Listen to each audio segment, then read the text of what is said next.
Muchas gracias a la Universidad de Alicante, a la Facultad de Ciencias. Es un placer estar aquí. Muchísimas gracias a Julio en particular por organizar este lío.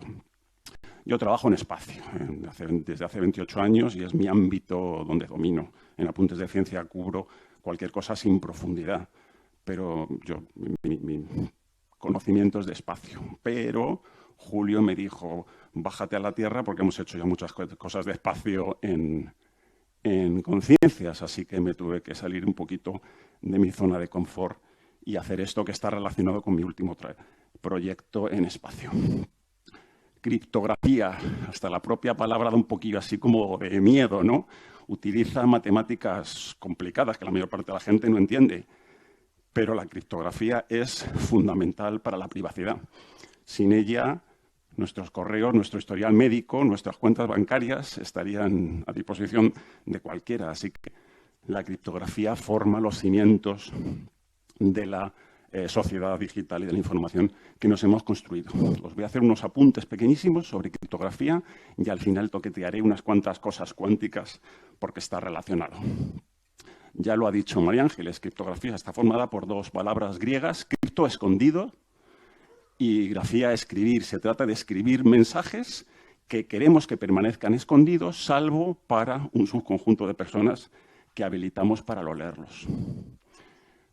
En el pasado, hace mucho tiempo, al principio de la historia, la criptografía entonces iba de esconder el propio mensaje.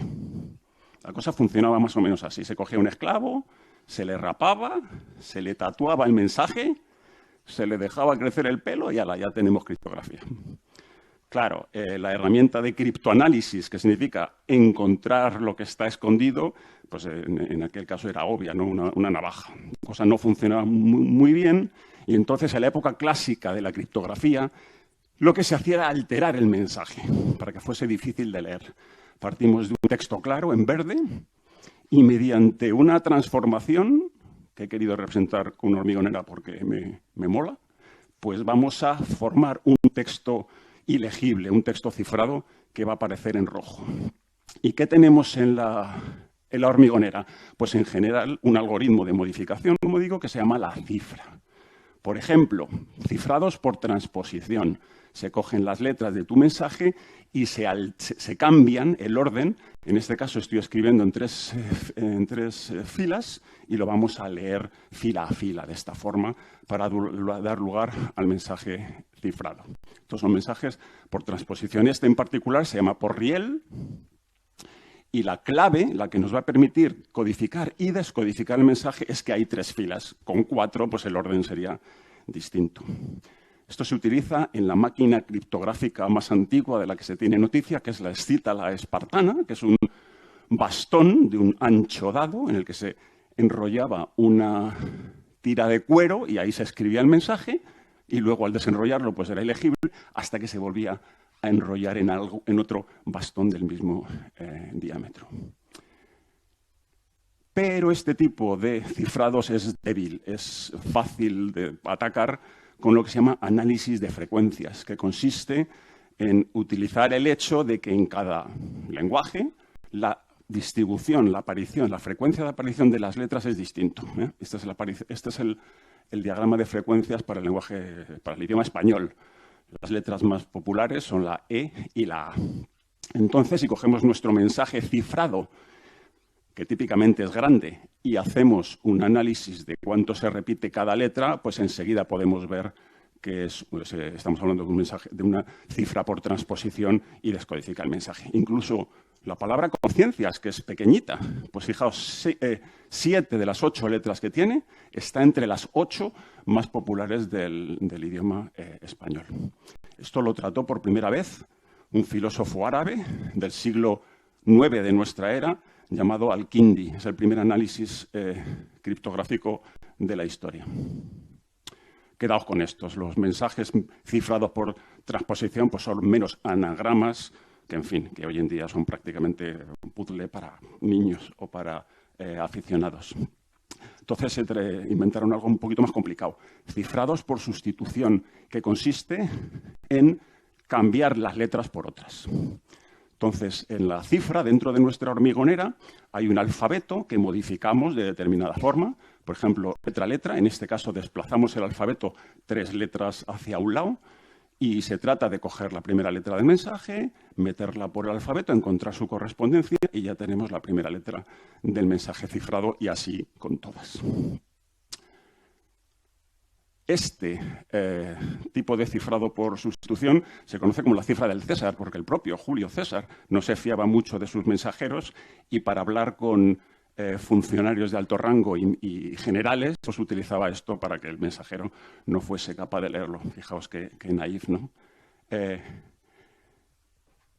Julio César utilizaba esta cifra particular, desplazamiento de 3, pero como podéis imaginar, se puede desplazar cualquier número de posiciones. Estamos hablando de un alfabeto de 26 letras, he quitado la ñ, que es clásico en criptografía, por tanto el número de claves posibles es 25, con lo cual incluso hoy en día se puede descargar de internet o comprar pues, 2 alfabetos concéntricos que rotándolos te permiten cifrar y descifrar con las variaciones del cifra de César, que es una cosita muy simpática que podéis hacer incluso con los niños.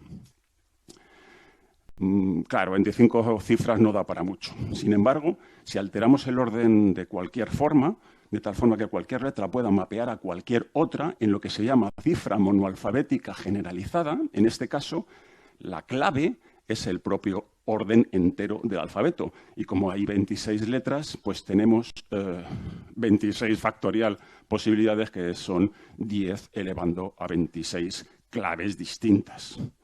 Que incluso haciendo un ataque por fuerza bruta, que significa probando todas y yendo a toda velocidad, 1000 intentos por segundo, pues aún así nos costaría 6 millones de años. Un rato largo. Corresponde aproximadamente a cuando nos separamos evolutivamente de nuestros primos más cercanos, que son los chimpancés. Así que viéndolo desde este punto de vista, parece se acabó el problema, ¿no? Utilizamos monoalfabética generalizada, que ¿quién va a tener esta paciencia? Pero viene nuestro amigo Al-Kindi, análisis por frecuencias, porque sí, hemos cambiado las letras, pero todas las C se van a Fs y todas las Ns se van a Ks en este caso, con lo cual luego, con un mensaje grande, haces un análisis y enseguida ves el matching y vuelves a tener el problema del principio. También las monoalfabéticas son sensibles al análisis de frecuencias básico. Así que íbamos complicando la cosa más y más, haciendo que una letra se mapease a 2, dejando huecos, haciendo barbaridades, con lo que las cifras eran cada vez más complicadas de hacer y más complicadas de deshacer, lo que les hacía pocas prácticas. Había multitud de errores haciéndolo a mano. Y aunque durante el primer milenio de nuestra era las cifras monoalfabéticas pues, dominaron el arte de la escritura secreta, sin embargo no se complicaron demasiado hasta la aparición de la posibilidad de utilizar máquinas, aproximadamente alrededor de la Primera Guerra Mundial, y por eso lo llamó cifrado de entreguerras. Una de las primeras, y esta es la patente, es la llamada cifra de Berman, del año 1919, y su extensión, llamada libreta de un solo uso, OTP. Consiste en codificar el mensaje en binario. A partir de aquí siempre utilizaremos codificación en binario. He usado 5 bits para cada letra. Y una clave que ha de ser muy larga, idealmente, en el caso puro de OTP, tan larga como el propio mensaje, y vamos a codificar el mensaje cifrado con una operación bit a bit, el OR exclusivo, que tiene un nombre rimbombante, pero se trata en que si los 2 bits de partida son iguales, el de salida es un 0, y si son desiguales, el de salida es un 1. Esto está genial porque es una cifra recíproca. Se puede utilizar el mismo SOR entre mensaje cifrado y clave para obtener de nuevo el mensaje claro. Si de verdad nuestra cifra es muy larga, es perfectamente aleatoria, la mantenemos en secreto y no la reusamos así para múltiples mensajes, si de verdad se cumplen estas 4 condiciones, es posible demostrar matemáticamente que OTP da lugar a secretos perfectos, donde el mensaje cifrado no tiene ninguna correlación, no contiene ninguna información del mensaje claro. Existen 2 métodos de secretos perfectos. Uno es OTP y el otro os lo cuento más tarde. ¿Qué pasa? OTP es muy complicado usar. En la práctica que se hace, se generan un montón de claves con antelación, se distribuyen entre las personas o los organismos que se vayan a comunicar, se mantienen en el secreto mejor que puedas y cuando toca sacas una clave, la usas y luego la destruyes. De hecho, se llama libreto de un solo uso, libreta, porque durante la Guerra Fría eran libretitas físicas. Eso es una foto de verdad de una de una rusa capturada por el MI5. El problema fundamental de utilizar un método perfecto como OTP es la distribución de las claves. Quedártelas, guardártelas, que no te las pillen, destruirlas luego, en fin. Con lo cual me voy a guardar este avioncito de papel porque luego voy a hablar de él. ¿Vale?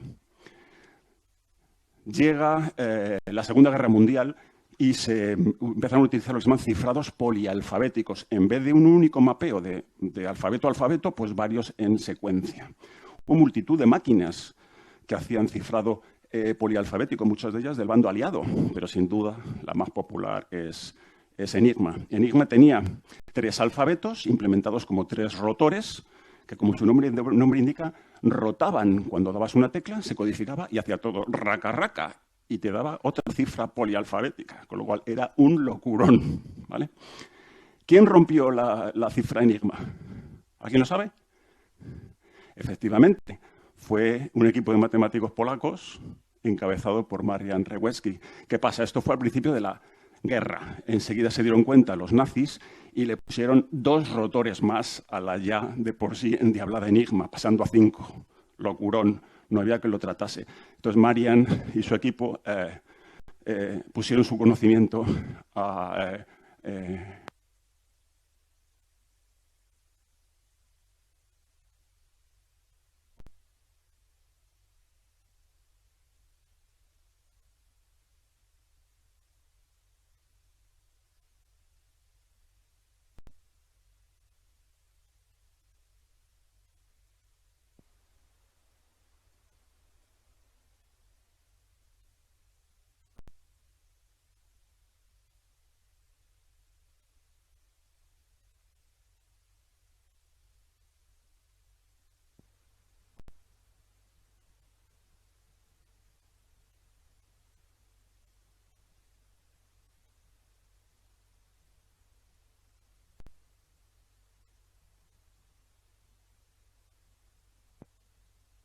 Hola, hola, sí.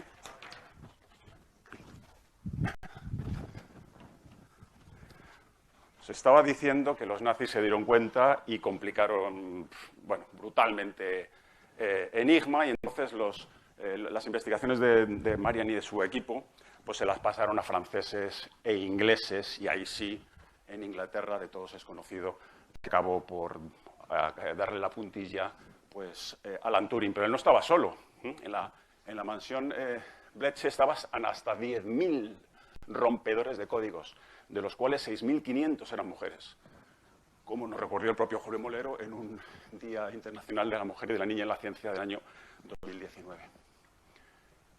Bueno, la rotura de Enigma, desde luego, acortó la Segunda Guerra Mundial, sin duda, y quién sabe si no fue clave para cómo se desenvolvió. Llegan los ordenadores, ya no hay problema en que la cifra sea muy complicada, porque lo va a hacer rapidísimo y no se va a equivocar. Y esto abre pues, una serie nueva de posibilidades. La idea de utilizar varios métodos de transposición uno detrás de otro, que podría parecer simpática, pues no vale para nada, porque el resultado sigue siendo una transposición. Y lo mismo ocurre con una sustitución. Muchas sustituciones es una más complicada, piece of cake, para los ordenadores. Pero ¿qué pasa si mezclo transposiciones y sustituciones? Eso da lugar a las técnicas que se llaman de producto, que son el punto de entrada a los cifrados modernos. Uno de los cuales es el DES, el Data Encryption Standard, que inventó IBM en los años 70. Utiliza una clave de 56 bits y 16 rondas, una detrás de ella, de una estructura criptográfica que se conoce como red de Feistel, que está aquí el diagrama, y como veis, hay transposiciones y sustituciones mezcladas con diablurillas para que sea difícil de descifrar. El National Institute for Standards and Technologies declaró el Data Encryption Standard Federal Information Processing Standard, es decir, método aprobado FETEN para cifrar información sensible no clasificada en el año 1976. A ver, 56 bits. 56 bits es poquita cosa, incluso para los años 70. El número de claves es 10 elevado a 16. Recordad, la monoalfabética generalizada sencillita era 10 elevado a 26. Esta cifra tan pequeñita la sugirió, así con varias comillas, pues la National Security Agency, la NSA, que bueno, pues hace sospechar que incluso a finales de los 80 ya tenía ordenadores que eran capaces de descifrar DES para ellos, ¿vale? Esto provocó una polémica muy grande, sobre todo, claro, en Estados Unidos. Y un grupo, a finales de los 80, llamado la Electronic Frontier Foundation, recogió y se gastó $250.000 en diseñar un chip Deep Crack, que lo único que sabe hacer es probar cifras DES. Cogieron 1.500 de estos y montaron un ordenador para probar que DES se podía romper con unos medios razonables. Y lo consiguieron en 2 días. La misma semana que un abogado federal declaraba la inviolabilidad de DES. O sea, que se les quedaba una cara. ¿Qué hizo el NIST? Pues puso un parche, una tirita. Dijo, venga, DES no, pero triple DES sí nos va a valer. ¿Qué es triple DES? Un DES detrás de otro 3 veces, ¿vale? O sea, no, se rompió mucho la cabeza. El DES sigue siendo FIPS, sigue siendo estándar, hasta el año 2030. Pero claro, el fiasco del DES enseguida les hizo pensar en un nuevo método. Entonces hicieron un concurso que empezó en el año, aproximadamente en los años 90, para hacer el Advanced Encryption Standard, AES. Y lo ganó 2 criptógrafos belgas, Herman y Diamond, bueno, y juntando letras de sus apellidos, al método le llamaron, todavía más complicado casi, Rindahl, todo el mundo lo conoce como es, que tiene 3 posibilidades para la clave, 128, 192 y 256, y mapeando esas 3 posibilidades, 10, 12 o 14 rondas de una red criptográfica demencialmente complicada, tridimensional, pero así está diseñada, que es extraordinariamente eficiente, tanto para ser implementada como en hardware y en software, y requiere muy poca memoria y muy poca capacidad de cálculo. ¿Vale? Esto ya suena mejor, ¿vale? Con la de 256 tenemos 10 elevado a 77 claves que, en fin, ni aunque pongas a todos los chimpancés a hacer, en fin, es tremebunda, ¿vale? Con lo cual se declaró FIPS hasta para top secret, ¿vale? O sea, y esto aplica hoy en día. Estamos utilizando AES. AES mola mazo, quiero decir. Es lo que se usa, nos hablamos con los satélites con ella, porque es de lo que yo sé, la implementan los chips en hardware, todos los chips modernos, tienen ahí unos cuantos miles de transistores dedicados a hacer AES, y la usáis en la wifi de vuestra casa, porque espero que todos utilicéis encriptación WPA2, que es la que por debajo tiene AES. Todos los métodos que hemos visto hasta ahora son de lo que se llama clave simétrica. Se utiliza la misma clave para cifrar y para descifrar. Si Alicia quiere pasar un mensaje a Borja, lo coge, se hace con una clave, encripta, cifra, cierra el mensaje con esa clave, se lo pasa a Borja y por un método alternativo y más secreto, pues le pasa también la clave. Con lo cual Borja utiliza la llave para abrir el candado y se hace con el regalo. Estos métodos de clave simétrica dotan a la comunicación de integridad, como un sobre con lacre, ¿eh? Nadie puede alterar el mensaje, además es confidencial, porque solamente quien tiene la llave puede leerlo, en tránsito es ilegible, pero tiene problemas, tiene problemas con el secretismo. Obviamente la clave pasa por allí por como sea, y por tanto un hacker malvado, Eva, pues si se hace con la clave es capaz de leer tus secretos. Y además tiene otro problema que casi es peor, y es el de la autenticidad. ¿Cómo sabe Borja que el mensaje viene viene de Alicia realmente y no de su primo? ¿Vale? Porque te llega un mensaje cerrado y una clave, lo abres y ¡pum!, explota. Para aliviar estos problemas inventaron los métodos de clave asimétrica o de clave público-privada, que, como su propio nombre indica, tiene 2 claves. Y en este caso la cosa empieza en el ámbito de Borja. Borja se hace con una caja fuerte y una llave. La caja fuerte es la clave privada, pública, y la pone ahí en Internet para que todo el mundo la vea, de tal forma que si Alicia quiere mandar un mensaje secreto a Borja, se hace con una copia digital de esa caja fuerte, mete el mensaje dentro y cierra la caja fuerte. Le da vueltas al manubrio. Ahora Alicia, ella misma ya no puede sacar el mensaje, no tiene la clave. Alicia manda la caja fuerte cerrada a Borja, que como tiene la clave él en su casa, pues es capaz de sacar el mensaje. Así funciona. Los humanos somos muy, muy listos. Unas cosas... Bueno, mantiene la integridad y la confidencialidad de los métodos de clave única, pero además da el traste con el problema del secretismo. La clave no sale de la caja, vamos, del bolsillo de Borja, que lo tiene a buen recaudo.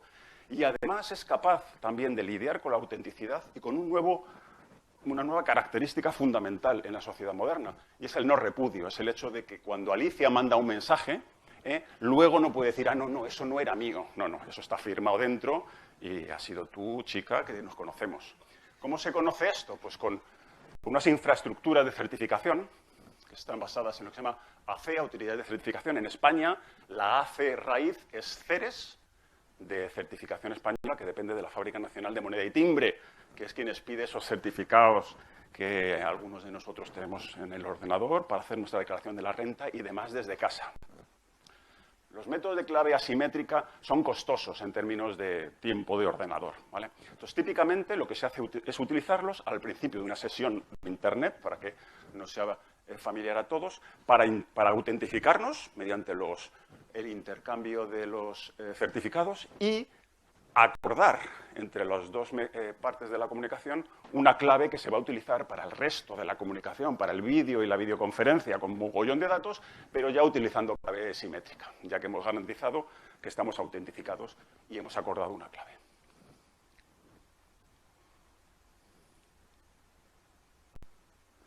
Una clave público-privada muy popular es la RSA, por las siglas de sus tres inventores, que utiliza como clave privada dos números primos grandecitos.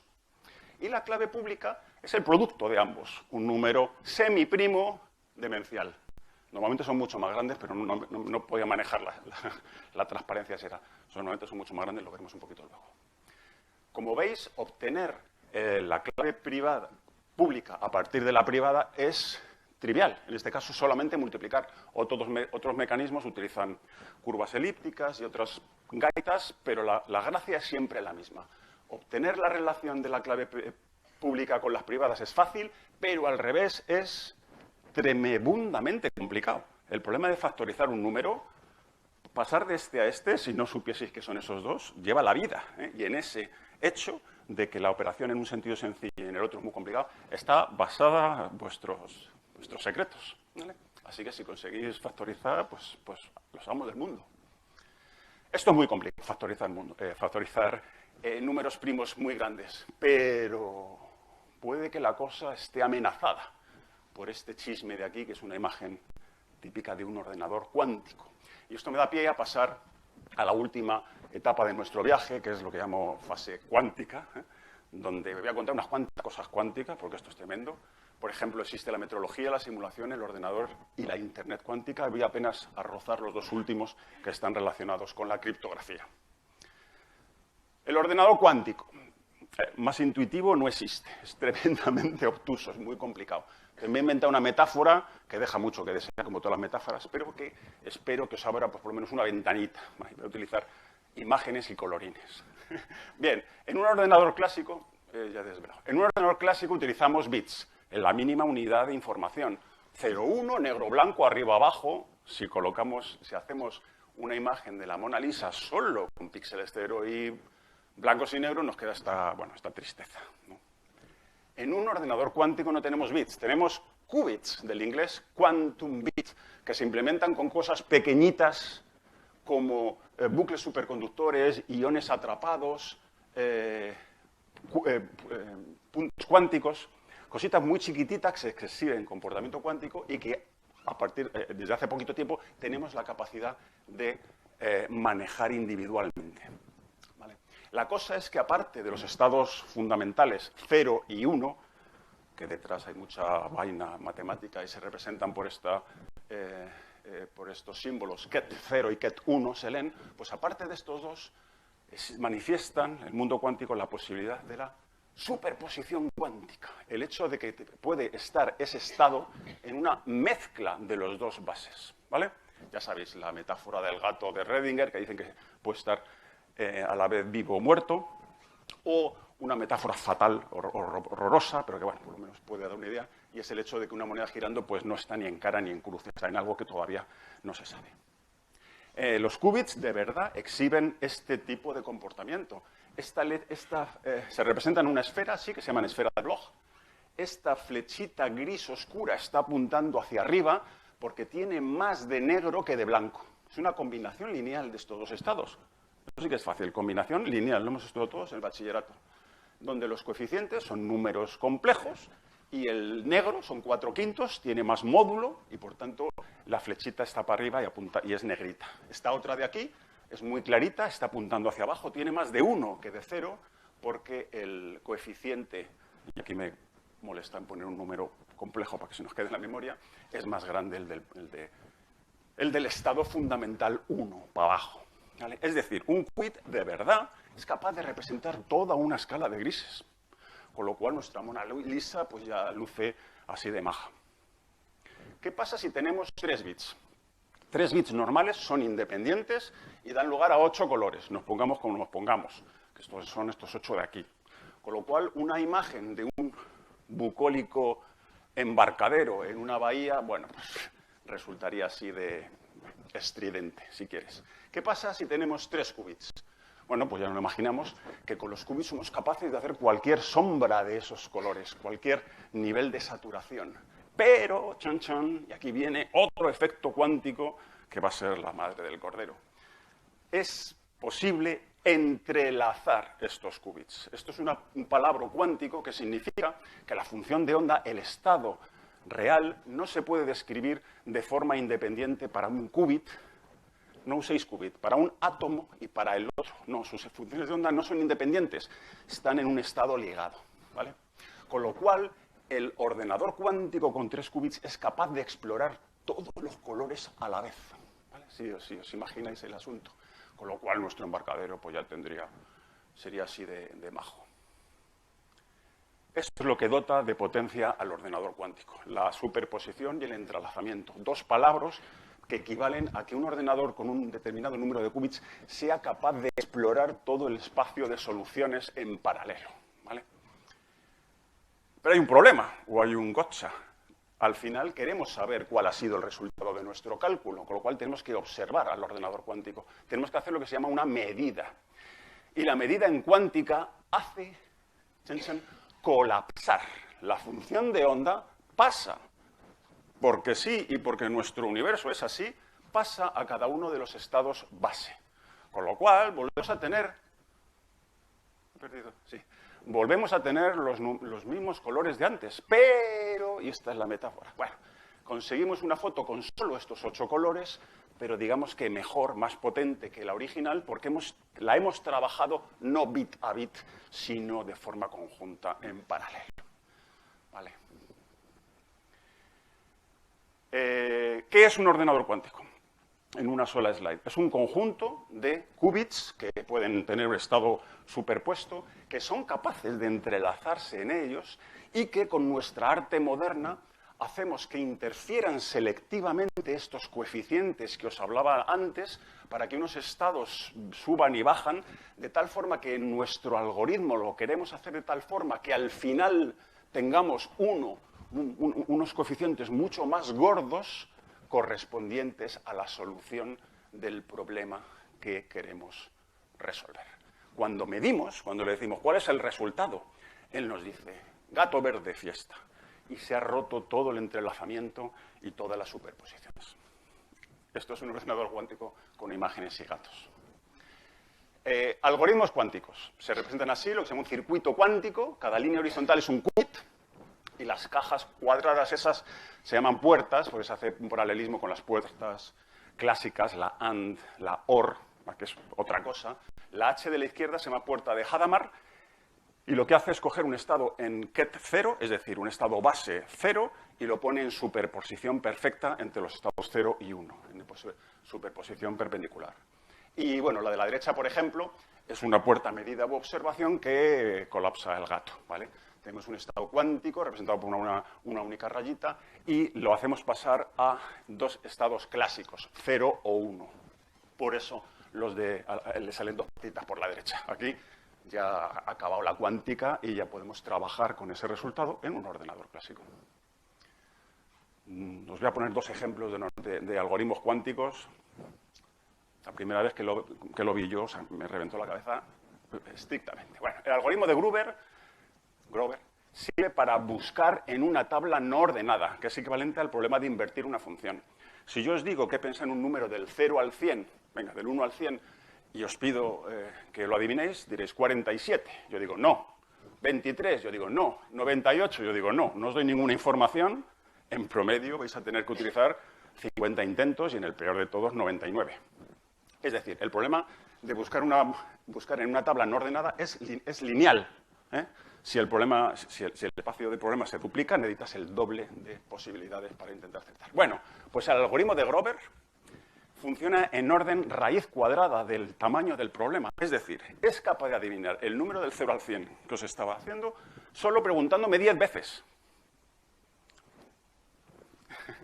El algoritmo de Shor es todavía peor. Es capaz de factorizar números primos con una eficacia ridícula, absolutamente brutal. Esto de aquí es el logaritmo de n al cubo.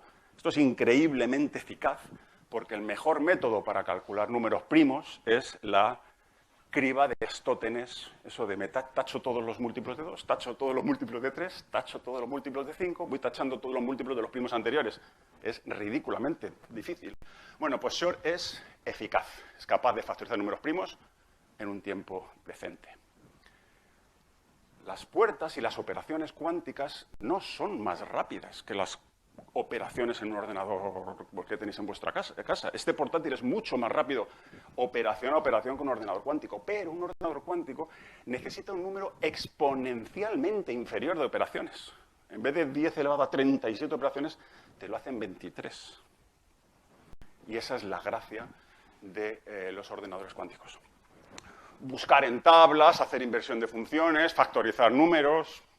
Podéis imaginar ahora por qué los ordenadores cuánticos son una amenaza para nuestra criptografía. Y hay un montón de métodos, incluyendo RSA y Diffie-Hellman, que se utiliza para intercambiar claves en todos los sitios. Imaginaos, RSA, ¿os acordáis del número primo? RSA con un ordenador cuántico, cuando esto funcione bien, porque estamos empezando, pues simplemente morirá. No será útil para guardar vuestro historial de compras en Amazon. ¿Cómo estamos? Bueno, para RSA se recomiendan 2048 bits, con lo cual el número más grande que podemos tratar de factorizar tiene 616 cifras. Antes paré en la transparencia, pero son 616. Yo creo que daría la vuelta a la sala. ¿Cuál es el número más grande que hemos factorizado con un algoritmo cuántico a día de hoy? El número 15. No 15 elevado a nada, 15, 5 por 3, es lo que mejor. Estamos en una fase en la que los ordenadores cuánticos tienen mucho ruido, son difíciles de construir y difíciles de manejar. Pero la cosa está ahí, la amenaza está. Hoy no, pero mañana sí. Y por eso ya se está haciendo... los malos conocen esto y están haciendo una técnica que se llama Store Now, Decrypt Later. Se están guardando los secretos importantes, militares, gubernamentales, vete a saber, los documentos privados cifrados que les mola, se los guardan esperando que dentro de 10, 15, 20 años sean capaces de romperlos con un ordenador cuántico, siempre y cuando esa información todavía tenga gracia, ¿no? Pero esto lo están haciendo los malos.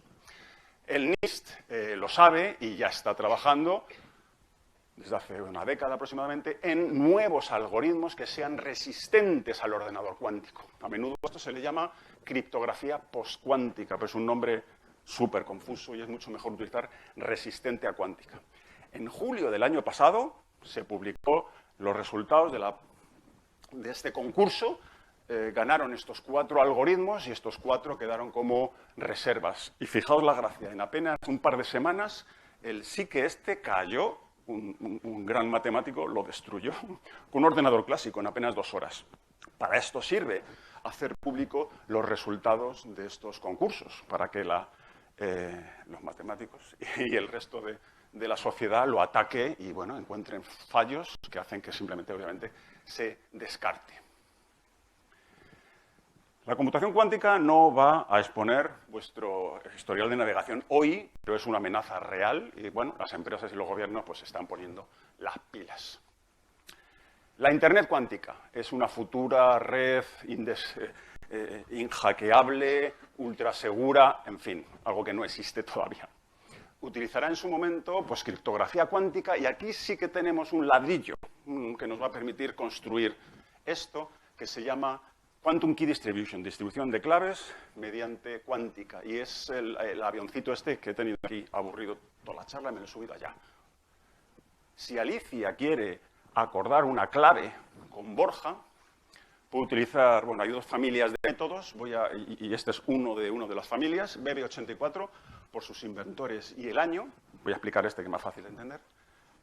Y la metáfora que voy a utilizar es una ruleta. Entonces, lo que hace Alicia es tirar la ruleta y le sale el 17 negro. Una segunda vez y obtiene 23 rojo. Y la tercera, pues 28 negro y así sucesivamente. Una tirada de la ruleta por cada bit. Y Alicia deriva de estos números la clave, los bits 1 o 0, dependiendo de la paridad. Impar 1, par 0. ¿De acuerdo? Impar 1, par 0. Vale, ahora lo que hace es coger y manda la medida, la tirada, no el bit. La tirada completa se lo manda a Borja. ¿Qué es esta tirada? Bueno, pues esto es un estado cuántico. Es un estado cuántico en el que se ha codificado la paridad, que al final es lo que te dará lugar al bit, en uno de entre dos bases cuánticas perpendiculares. ¿De acuerdo? Con lo cual, si Borja lee este estado utilizando unas gafas de color negro, el color se lo inventa, él no lo sabe, él no es capaz de mirar esto porque es un estado cuántico y si lo mira se rompe, ¿os acordáis? Él se pone sus gafas negras y como el estado este cuántico era las bases negras, es capaz de leerlo y derivar correctamente el bit 1. Una segunda vez, Borja se inventa gafas rojas y atina con el bit 1. Una tercera vez, Borja se está inventando al azar las gafas y en este caso le sale una roja. En la base cuántica de representar, que aquí represento con un color, 28, o sea, 28 negro no es un estado fundamental, es un estado entrelazado. Y entonces cuando lo leemos, la cosa colapsa a estado rojo, ¿vale? Pero la paridad se la inventa el universo. Indecible, azar perfecto. Con lo cual, Borja ha sacado de aquí un 1 y pues, ha fallado. Bueno, esto lo hacen para todos los bits. ¿Qué hacen al final? Se llaman por teléfono. Utilizan un método de comunicación clásica. Se mandan un correo electrónico. Y ahí se intercambian información entre las bases, no entre los bits, porque si no, entre las bases. Oye, yo tenía un negro al principio, guay, yo también. Un rojo, luego, vamos fetén. Negro yo, vaya, yo utilizo el rojo. Este bit no nos vale. Y así lo hacen para todos. En promedio, Borja acierta la mitad de los bits, con lo cual la clave va a ser 1101 y lo que siga. Todo este lío, ¿para qué? Porque la conciencia es el 50%. ¿Qué pasa si Eva, está en medio y volvemos a este estadio de la comunicación e intercepta este estado cuántico? Ella puede hacer lo mismo que Borja, saca sus gafas al azar y deriva que ahí hay un 1. Pero claro, para que Borja no se entere, el estado cuántico ha desaparecido. Eso le pasa a los estados cuánticos, los miras y desaparecen. Entonces, Eva puede producir un nuevo elemento cuántico congruente con lo que ha medido. Así que se inventa ella, dice, 23 y se lo manda a Borja. Y Borja, con sus gafas rojas, deriva un 1.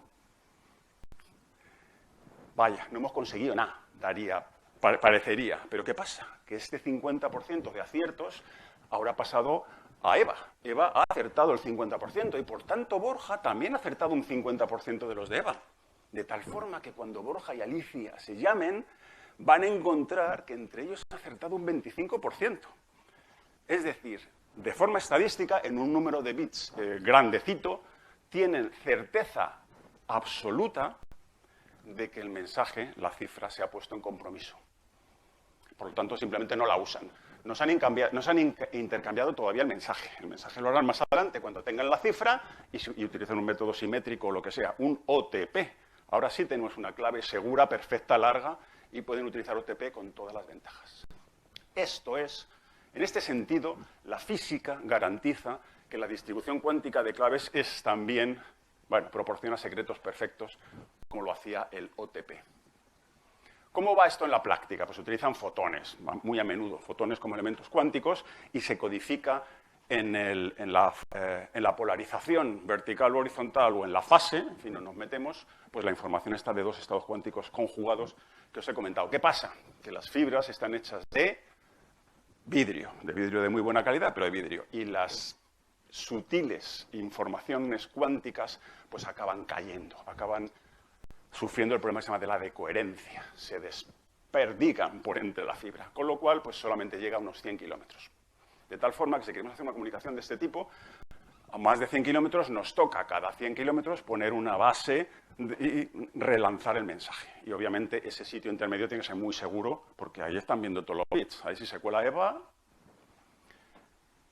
Europa está montando una red de este tipo, una red cuántica que se llama EuroQCI, y en Madrid tenemos un embrión, nuestra contribución a EuroQCI, que se llama MazQCI, que tiene esta pinta. Los nodos de determinado color están en construcción, otros ya están operativos.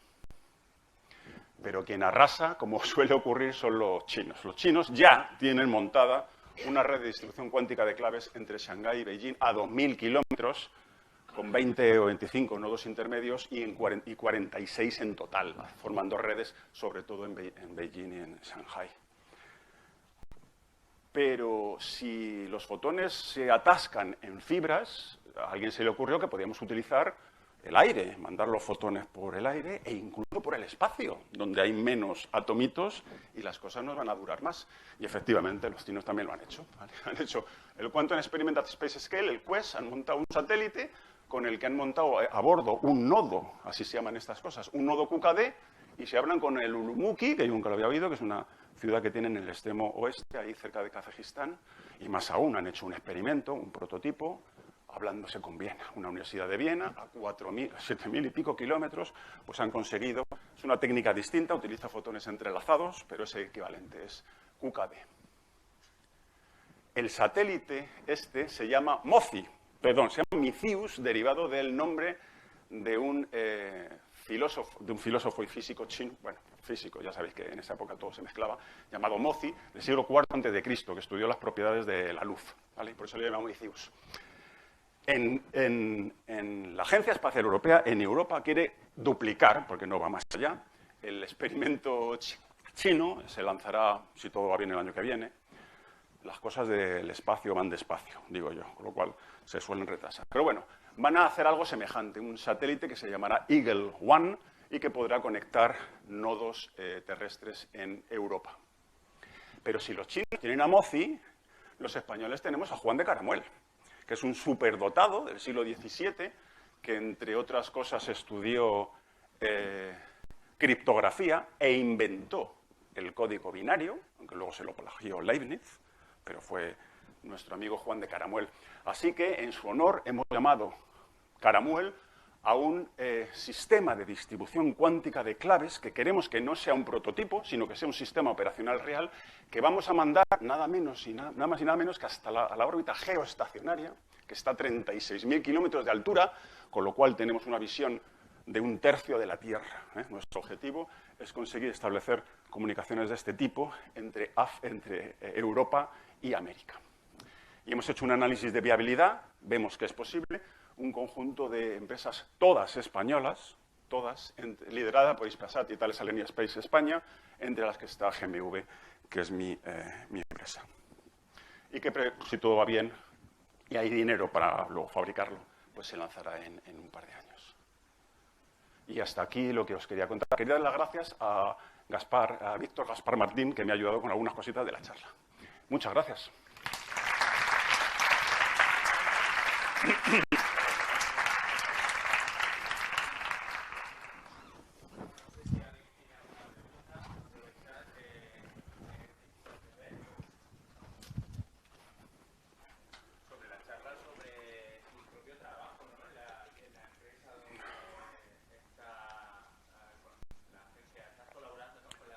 Es uno de nuestros clientes fundamentales, sí. Aunque hay mucha actividad comercial, no institucional. Por ejemplo, Hispasat es una empresa española y es de las más grandes del mundo en comunicaciones por satélites. ¿Tienes compañeros matemáticos, físicos? Manda currículum, Julio, quiero decir, mandad currículos. Tenemos en nuestra empresa, en estos momentos, en la web de la empresa, 200 plazas abiertas. Necesitamos gente para aburrir, tenemos mucho trabajo. Y desde luego matemáticos, vamos, bienvenidos. Pero cualquier tipo de carrera STEM, en fin, nos va bien. Incluido biólogos. Hacemos monitorización de plancton, salinidad, cobertura de hielos desde el espacio, recursos hídricos. Es alucinante lo que se hace desde el espacio con los satélites de observación. En concreto, los matemáticos, los físicos, ¿qué labores realizan? Pues, ¿O están más especializados?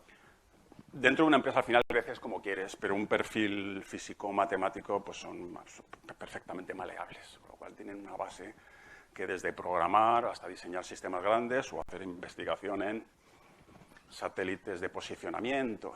El sistema Galileo es un equivalente al GPS mucho mejor, es europeo. Lo estamos operando nosotros. Hemos ganado un sistema equivalente para dotar de un sistema de navegación a Australia y Nueva Zelanda. Ahí necesitamos matemáticos y físicos. Los coches BMW montan, no sé si montan o montarán, estamos ahí en fase de hacerlo realidad, está el proyecto acabado. Montan navegadores para el coche autónomo basada en nuestra tecnología. ¿Alguna pregunta? Y a la hora de filtrar con bits, he visto que es un método que es similar, o al menos en el que ahora nos parecía, en el que hace referencia a los que ya se han utilizado o a los que ya ha tenido. Nosotros hemos visto en clase un método que usa a lo mejor una palabra 5 bits, los dos últimos, y encripta con esos dos últimos y saca uno nuevo. Los qubits funcionan parecidos, es decir, trabajas con X de final, sacas un nuevo y así hasta que se va repitiendo. No conozco exactamente lo que me preguntas, pero hay dos claves. Una de ellas es que estamos en lo que se llama fase NISQ de la computación cuántica, donde hay mucho ruido.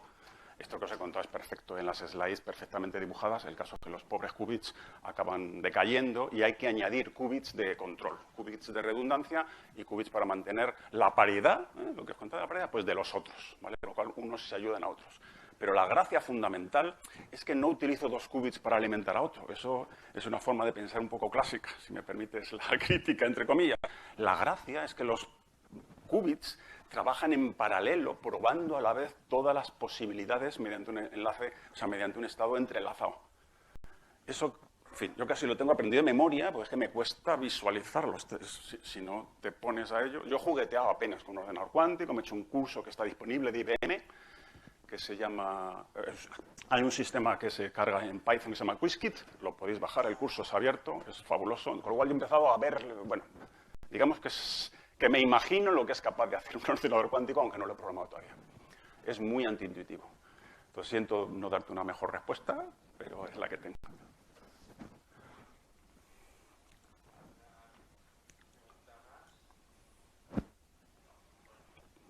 Muchísimas gracias a vosotros. Muchas gracias a vosotros.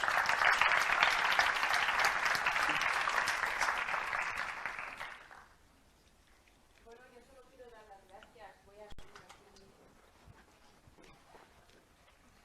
aquí. Desde aquí se oye. ¿Ahora? ¿Sí? Bueno, daros las gracias a todos y todas que habéis venido. Yo sé lo difícil que es hacer un hueco en el tiempo, ¿no? En la agenda de cada uno.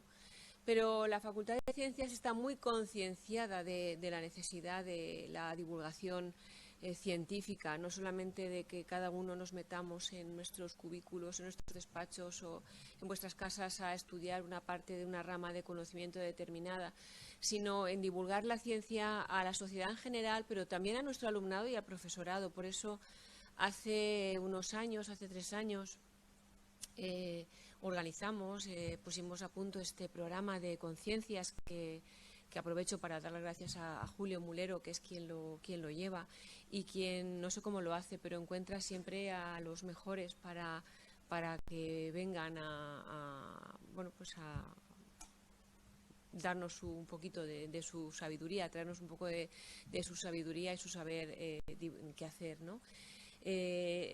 Bueno, pues por eso le quiero dar las gracias a Julio y, cómo no, a Juan Carlos Gil y a María Ángeles Alonso, que bueno, pues han estado con nosotros por su tiempo. Les doy las gracias por su conocimiento, que esto no se paga, pero bueno, con unas cervezas sí que creo que lo podremos hacer. Bueno, animaros a deciros que el programa este está realizándose hace 3 años y que todo está grabado, que podéis ir poco a poco accediendo a conferencias que se han ido llevando a cabo estos 3 años. Ha tenido formatos diferentes, por eso lo tenemos todo grabado. Algunos de ellos estaban en YouTube, se hacían en YouTube. Este año, como todos queríamos salir de casa cuando acabó la pandemia, decidimos hacerlo de esta forma, ¿no? Presencial. No sé si seguiremos haciéndolo así o no. A mí me gusta más presencial, pero yo es que ya soy muy mayor y me gusta más que la parte online, no lo sé. Bueno, os animo a que las veáis, las conferencias que ya se han hecho, y que por favor sigáis viniendo. Yo creo que son muy enriquecedoras. ¿Sí? Queda una este año. Aquí.